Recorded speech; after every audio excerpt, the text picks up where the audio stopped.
Hello everyone, how are you all? I hope you all are doing well. This is our science class. In this class, we will study the chapter 6 adaptations in animals. Okay. अभी हमने plants के adaptation पढ़े थे कि कैसे plants अपने आप को डिफरेंट हैबिटेट्स में अपने आप को अडेप्ट करते हैं. ठीक है, अब हम एनिमल्स के अडेप्टेशन इस चैप्टर में पढ़ेंगे. There is a huge variety of animals living all around the world. Like plants, animals are also adapted to the conditions of their habitats. हमारे वर्ल्ड में कई तरह के एनिमल्स हैं, उनकी कई सारी वैरायटीज़ हैं. ठीक है, जैसे कि प्लांट्स की भी कई सारी वैरायटीज़ हैं, वो अपने आप को डिफरेंट हैबिटेट्स में डिफरेंट कंडीशंस में अपने आप को अडेप्ट करते हैं. उसी तरह एनिमल्स भी अपने आप को डिफरेंट हैबिटेट में अपने आप को अडेप्ट करते हैं. An animal develops a particular type of body, behavior and habits to adjust and survive in its surrounding. Animal जो होता है वो अपने आप को डेवलप करता है किसी particular type of body, behaviour, उसकी हैबिट्स को, उसकी बॉडी को ऐसा डेवलप करता है कि वो अपने आसपास की जगह में सर्वाइव कर पाए. These special features which an animal adapt to live in a particular place are called adaptation. और ये जो स्पेशल फीचर्स जो एनिमल अडेप्ट करते हैं अपने आप को उस पर्टिकुलर प्लेस में अलाइव रखने के लिए, वो क्या होते हैं, उनके अडेप्टेशंस होते हैं. We can classify adaptation in animals in the following 3 groups. और adaptations को 3 ग्रुप में क्लासीफाई किया गया है. फर्स्ट है adaptations to the living habitat, second adaptations for food and adaptation for protection. अब देखिए ये क्या होते हैं. Adaptations to the living habitat. The natural home of an animal is called its habitat. जो एनिमल का नेचुरल होम है, मतलब वो नेचुरल जहाँ वो रहता है, ठीक है, वो क्या होगा, उसका हैबिटेट होगा. Based on their habitat animals can be divided into 5 groups, that is terrestrial animals, aquatic animals, amphibians, aerial animals and arboreal. उनके हैबिटेट के बेस्ड पे एनिमल्स को 5 ग्रुप्स में डिवाइड किया गया है. ठीक है, अब हम वन बाय वन इन एनिमल्स के बारे में पढ़ेंगे. Terrestrial animals. Animals that live on land are called terrestrial animals. वो एनिमल्स जो लैंड पे रहते हैं, मीन्स जो ज़मीन पे रहते हैं, उन्हें टेरेस्ट्रियल एनिमल्स कहते हैं. Horses, elephant, rhinoceros, lions and are example of terrestrial animals. ये किसके एग्जाम्पल हैं, टेरेस्ट्रियल एनिमल्स के. These animals adapt feature which help them to live on land such as lungs for breathing and well developed limb for movement. देखिए इन animals में ये features रहते हैं कि वो लैंड पर रह सके, जैसे कि इनके पास लंग्स रहते हैं ब्रीथिंग के लिए, इनके डेवलप्ड लिम्स मतलब इनके पैर रहते हैं, 4 लिम्स होते हैं. लिम्स मतलब उनके पैर, वो क्या होते हैं, वो उनको मूवमेंट में हेल्प करते हैं. The weather conditions on the land have a huge variations, so the animals living on different land forms adapt some special features. जो वेदर कंडीशंस होती हैं लैंड पे वो डिफरेंट होती हैं. ठीक है, हमने पहले एसएस में पढ़ा था कि कहीं वेदर कंडीशंस अलग है, कहीं अलग होती हैं. तो एनिमल भी अपने आप को उसी तरह अडेप्ट करते हैं. ठीक है, एनिमल्स लिविंग इन डेजर्ट. अब डेजर्ट में जो एनिमल्स रहते हैं उनको देखिए कैसे वो अपने आप को अडेप्ट करते हैं डेजर्ट में रहने के लिए. Deserts are usually very hot during the day and very cold at night. These regions receive very little rainfall. Deserts क्या होते हैं, दिन में तो बहुत ही ज़्यादा गर्मी रहती है वहाँ पे, और रात को बहुत ही ज़्यादा ठंड रहती है. और यहाँ पे पानी जो बारिश जो है वो बहुत ही कम होती है, जिसके कारण पानी की यहाँ पे कमी रहती है. Camels, foxes, snake, lizard and moles are example of desert animals.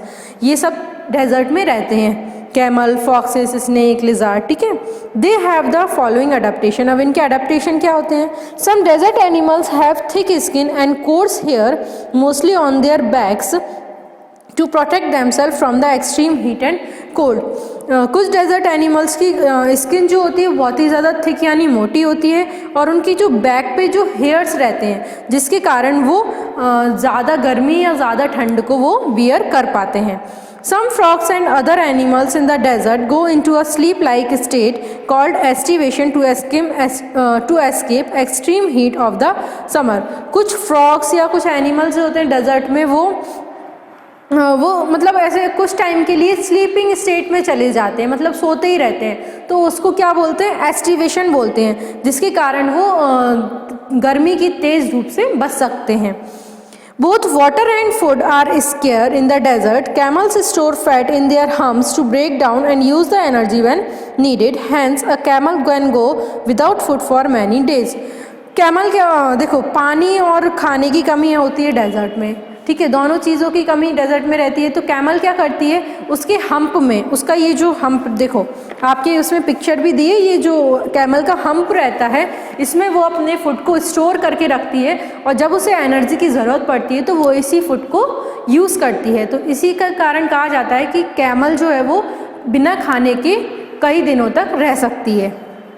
अब animals living in very cold places, अब जो एनिमल्स बहुत ही ज़्यादा ठंडी जगह पे रह रहे हैं वो कैसे अपने आप को अडेप्ट करते हैं। Polar regions are very cold places, they are considered to be the cold deserts. Polar regions जो होते हैं वो बहुत ही ज़्यादा ठंडे रहते हैं और उन्हें कोल्ड डेजर्ट भी कहा जाता है। Many animals such as polar bears, Arctic foxes, seals, walruses and penguins live in these regions. कई सारे एनिमल जैसे कि polar bear, Arctic fox, seals, walrus and penguins इस रीजन में रहते हैं। These animals have an following adaptation, इनके ये अडेप्टेशंस हैं। Animals such as polar bears and yaks have thick fur on their bodies that help in insulating their bodies.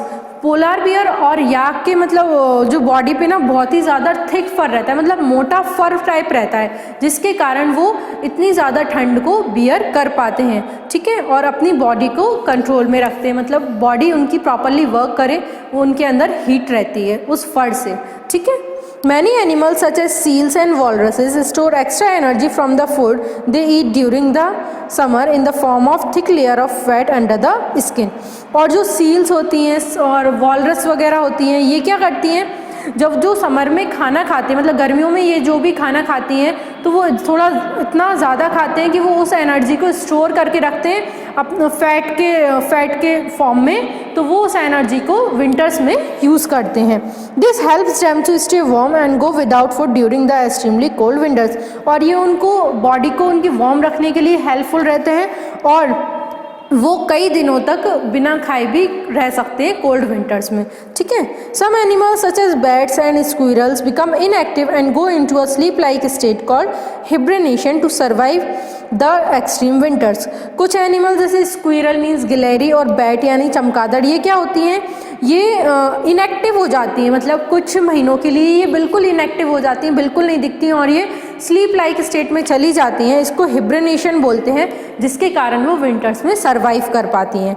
During hibernation these animals get their energy from the extra fat stored in their bodies. और hibernation के time ये animals अपनी जो store की हुई energy रहती है उसको यूज़ करते हैं। Aquatic animals, animals that live in water are called aquatic animals. वो एनिमल्स जो पानी में रहते हैं उन्हें एक्वेटिक एनिमल्स कहते हैं। Fish, octopus, crabs, whales and dolphins are some aquatic animals. Aquatic animals have the following adaptation, इनके अडेप्टेशन देखिए। Fish have fins that help them to swim in water. Whales, dolphins and turtles have limbs modified to form flippers. Fish के क्या होते हैं, fins होते हैं जो कि उन्हें तैरने में हेल्प करते हैं, और वेल, डॉल्फिन और टर्टल्स के क्या होते हैं, लिम्स होते हैं जो फ्लिपर्स में मॉडिफाई हैं, मतलब उनके हाथ पूरे कंप्लीटली ग्रो नहीं होते, छोटे छोटे रहते हैं जो उनको फिन्स का काम करते हैं, मतलब स्विम करने में हेल्प करते हैं। Fish and crabs have gills that help them to breathe under water. Fish और मछलियों और क्रैब जो केकड़े होते हैं उनके गिल्स होते हैं जो उन्हें ब्रीथिंग में हेल्प करते हैं। हमारे क्या होते हैं, लंग्स होते हैं, और जो टेरेस्ट्रियल एनिमल्स होते हैं उनको भी लंग्स होते हैं जिससे वो ब्रीथिंग मतलब सांस लेते हैं, बट फिश के अंदर गिल्स होते हैं जिनके थ्रू वो पानी में सांस लेती हैं। Whales and dolphins have lungs, और वेल्स और डॉल्फिन्स के भी लंग्स होते हैं। अब वो कैसे ब्रीथ करती हैं, they come up to the surface of water to breathe, और वो पानी के ऊपर आती हैं तब वो सांस लेने के लिए बार बार पानी के ऊपर आती हैं। इसलिए देखा है डॉल्फिन्स बार बार छलांग लगाती हैं, ठीक है, तो वो क्यों लगाती हैं? ब्रीथिंग के लिए, बाहर आके वो सांस लेती हैं। They take in and give out air through a hole called blow hole on the heads.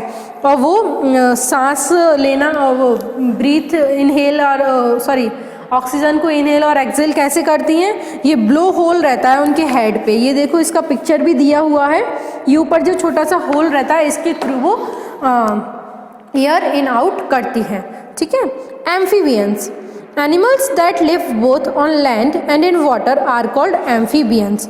Amphibians such as toads and frogs have the following adaptation that enable them to live both on land and in water. Amphibians क्या होते हैं? Amphibians वो animals होते हैं जो land पर भी रहते हैं और वो पानी में भी रहते हैं, ठीक है। एम्फीबियंस जैसे कि टोड्स हुए, फ्रॉग, मेंढक हुए, इनके कुछ ऐसे इनकी में ऐसे अडेप्टेशंस रहते हैं जो इन्हें लैंड पे भी सर्वाइव करने में हेल्पफुल रहते हैं और जो इन्हें वाटर पे भी सर्वाइव करने में हेल्पफुल रहते हैं। They breathe with the help of lungs while on the land and with their moist skin when in water. ये क्या करते हैं? जब लैंड पे रहते हैं तो इनके जो लंग्स रहते हैं वो इन्हें हेल्पफुल रहते हैं सांस लेने में, और जब ये पानी में जाते हैं तो इनकी जो मॉइस्ट स्किन होती है इसके थ्रू ब्रीथ करते हैं। Many amphibians have webbed feet help them to swim in water. और कई सारे एम्फीबियंस के वेब्ड फीट होते हैं, मतलब जाले जैसे फीट होते हैं, तो जिसके कारण वो उन्हें तैरने में, पानी में तैरने में हेल्पफुल रहते हैं। The rear legs of frogs and toads are stronger than the front legs of the help them to move on land by jumping.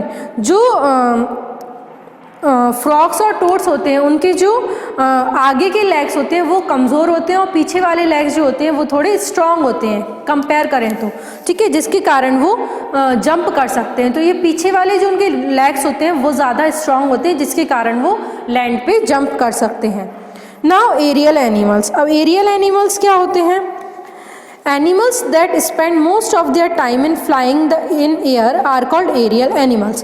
Aerial animals वो होते हैं जो अपना most of the time हवा में ही उड़ने में स्पेंड करते हैं, ठीक है, वो मोस्टली हवा में ही रहते हैं। Example are birds and bats. इसके एग्जाम्पल क्या है? बर्ड्स यानी वो पक्षी और बैट यानी बैट मीन्स चमगादड़।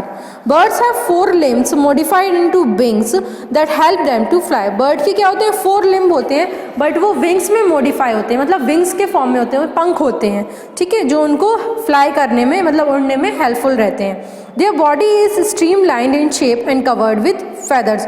और उनकी बॉडी क्या रहती है? स्ट्रीमलाइन। स्ट्रीमलाइन मीन्स चोंच की तरह, जैसे एरोप्लेन रहता है ना, उसका शेप आगे से ऐसा होता है जो हवा को चीरते हुए आगे की तरफ निकल जाते हैं। तो इनकी बॉडी भी स्ट्रीमलाइन रहती है जिससे कि वो हवा को चीरती हुई आगे निकल जाती हैं। और इनकी बॉडी बिल्कुल फैदर से कवर रहती है, मतलब जो फर होती है ना उससे वो इनकी बॉडी पूरी कवर्ड रहती है। Feathers help birds to fly smoothly through air. Feathers जो है वो बर्ड्स को हेल्पफुल रहते हैं हवा में उड़ने के लिए।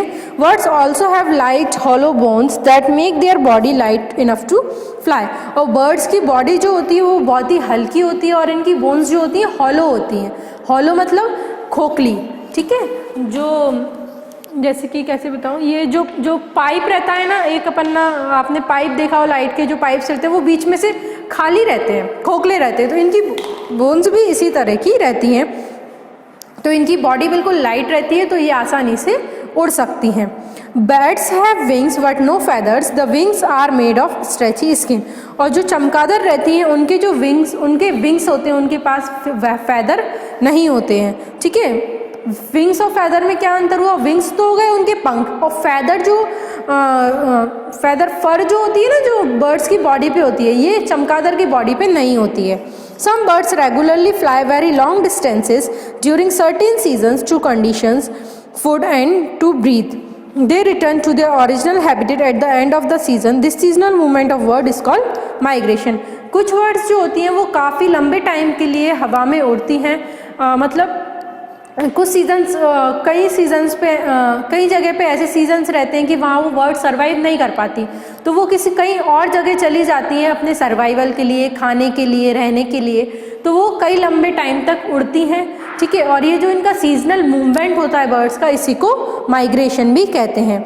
Many migratory birds such as some ducks and cranes are seen in different parts of India from November to February every year. और कुछ माइग्रेटरी बर्ड्स जैसे डक हुई और क्रेन्स वगैरह, ये इंडिया में कई जगह दिखती हैं नवंबर से फरवरी के टाइम, मतलब ये कुछ ही टाइम के लिए कई कई जगह दिखती हैं। इन्हें माइग्रेटरी बर्ड्स बोलते हैं, जो एक जगह से दूसरी जगह पे सीजन के टाइम पे चली जाती हैं। Last is arboreal animals. Animals that spend most of their time on trees are called arboreal animals. That is monkeys, sloth, koalas are सब arboreal animals. आर्बोरियल एनिमल्स वो होते हैं जो अपना most of the time trees पर spend करते हैं, ठीक है। इनका एग्जांपल क्या है, मंकी, स्लोथ, कोआलाज, ठीक है। ये इनको आर्बोरियल एनिमल कहा जाता है। इनके अडेप्टेशन देखिए, they have strong limbs for holding branches. इनके लिम्स जो होते हैं वो बहुत ही स्ट्रॉन्ग होते हैं, जिससे ये ब्रांचेस मतलब पेड़ की जो डाली या शाखाएं होती हैं इनको ये स्ट्रांगली पकड़ लेते हैं।